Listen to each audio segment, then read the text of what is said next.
watching Tone Deaf. My name is Corey and we're here with Taylor and Matt from Local Natives. How are you going? Good, how are you? Great. Good, thank you. And you're on a headline tour at the moment. You're playing 3 dates and you just played Sydney the other day. How was that? It's awesome. Yeah, it was really good. It's second time here in Australia, so it's really nice to come back and kind of see the crowds grow, because we played the same venue 2 years ago and it was, not as many people as last night, so it's a good sign, I guess. Yeah, and you're not playing a festival this time. You played Laneway in 2011. What's it like to just come over here just for your own shows? It's nice. We've had it's such a rare thing to have any time off in a city. When you're a touring musician, you're pretty much kind of ingesting cultures in cities as they fly by. But we had a couple days off in Sydney, and we have a couple days off in Melbourne. So it's great to kind of return to these cities and peruse the museums and the streets and little shops. So we've been having a nice time just kind of checking out the city. Yeah. So you were in Melbourne. You come to Melbourne yesterday. What sort of stuff have you been doing? Just touristy or just chilling out or? Well, we haven't had any time in Melbourne. Well, we got in last night and we actually drove into the city and we went to Pellegrini's bar. You know that spot? No, I don't actually. Oh, it's like 40-year-old. It's the most old world Italian walk-in restaurant that I've probably ever seen. It was really awesome. Yeah. It's kind of all honor system, and if you order like a special coffee, he's like, "We don't have that. Here you go," and he just gives you whatever he wants. Espresso.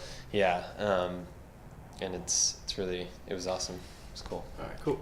So you're in support of Hummingbird, which is your second album, and you've been touring that since the start of the year. How do you think people are reacting to it compared to, say, your first album? It's been great. It's as time goes on, you're definitely noticing more and more that people are becoming more and more familiar with the new record, and we've been trying to find that balance of how much of the new to play versus the old during the live shows. But yeah, it's been I feel like pretty well received across the board. It's been really amazing. Yeah, awesome. And you recorded Hummingbird with Aaron Dessner from The National. And I don't know if you know, but their sixth album, Trouble Will Find Me, comes out today. Have you guys heard it yet? Yeah, I've been listening to it for the last couple of weeks, and I've been spinning it into the ground. I love it. It's really amazing. Yeah, it's kind of what you expect from them. You expect it to be amazing. So yeah. And when they put a press release out when they announced the album, and they said that after High Violet, it was the first time that they felt that they didn't have to prove their identity. I was wondering if, do you guys ever feel like you have to prove your identity to fans or even the media? That's a weird way to put it. I don't think... Well, what they said is because I read that too, and I think it was more they were saying that they finally felt like what they've been working to prove to themselves forever that they accomplished, and I relate more with that sentiment, where it doesn't feel like outward proving something. It feels more like an internal thing. And when we made Hummingbird, there's a kind of a large gap between albums, and we decided as a band to really take our time and not worry about any deadlines or think about anything other than the album will be done when it's ready. And I think all of us have this really high bar because we're such a collaborative band. So to get everybody really excited about an album's worth of material takes a lot of effort and kind of grinding to do that. And yeah, so I relate to that sentiment of I feel like we're definitely still in a place where we feel like we have a lot to prove, kind of just to ourselves with our own goals. Okay, great. And obviously when you first started, you had all those comparisons with all those other bands like Grizzly Bear and Arcade Fire. Do you feel with Hummingbird that you've been able to sort of break free from those comparisons?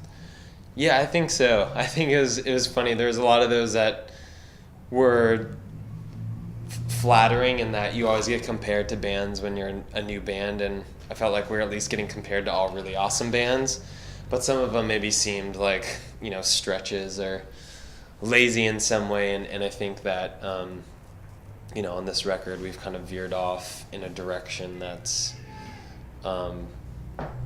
just apparent that some of those comparisons maybe fall a little bit more flat.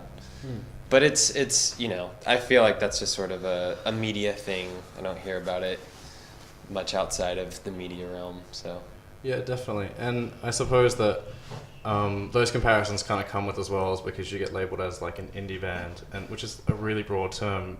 Does that sort of frustrate you, being pigeonholed into something that's really broad? I'd say I don't know, the indie umbrella, it is, I mean, we always claim ourselves as an indie band, so.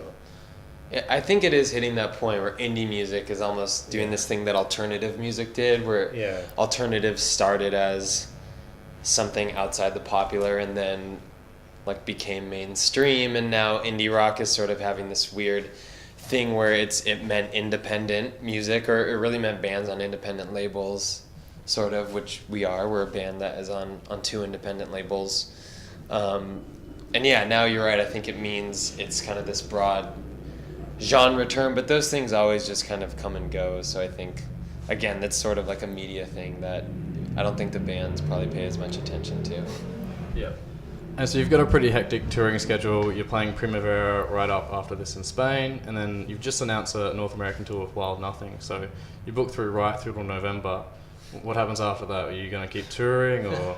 We'll probably take a healthy break. Yeah. Because it's pretty full on all year, which is great. But I don't know.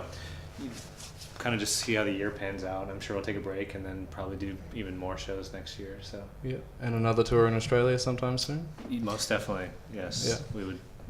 We love coming down here. So. With much warmer weather, hopefully. Yeah. I know. We just went through our whole winter, and finally got out of it. Like it's like you're in the turbulence, and then you make it clear, and then we went right into Australia. Yeah. At their winter, but it's sort of, this is like what winter is in LA, so it definitely could be worse. Yeah.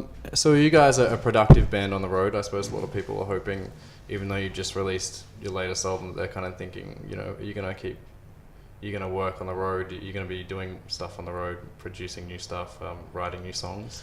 Well, yeah, there's a huge difference. Like almost all of our touring under Gorilla Manor was done in a van, in a space smaller than this circle, the cabin, and it's really impossible with the schedule that we had to kind of be really productive and write as a band in that zone. But luckily, when you're on a bus and you more like wake up in the next city and you have a couple hours to yourself, and then you can, I think it's a lot easier to balance those 2 things. So we've been working on, ideas are percolating always in the background, and I think they'll have a little bit more room to grow on this tour. And so it was 4 years between your first and your second album, and a lot of people, I suppose, are wondering, and as you said, you guys are perfectionists, do you think that it will take another 4 years? Well, it was actually 3 years. 3 years. Yeah. I don't know how, 3 years is already so long. Yeah. So I don't know how it got pushed to 4, but I'm not sure. I think the bands that I really look up to, and we all do, are kind of in that same mindset where they're not worried about, following up so fast. It's more important that each album that they put out is something that they know that they can kind of be happy about for a long time. And but yeah, we're learning. I think we are learning. It's still kind of new for us. But one thing about working with Aaron, we'd written most of the record before we started working with Aaron. But one thing that he was kind of gave us some insight on was not being so precious with things, and just kind of letting them fly and be off the cuff, and so I think some of that mindset probably is seeped into us a little bit, and might affect how perfectionist it is, and the length of the writing time. Okay, great. And you play Melbourne tomorrow night and then Brisbane the night after, so it's coming around really quickly. Good luck with the rest of the tour, and thanks very much for coming in. Thank you. Thanks, man. Yeah.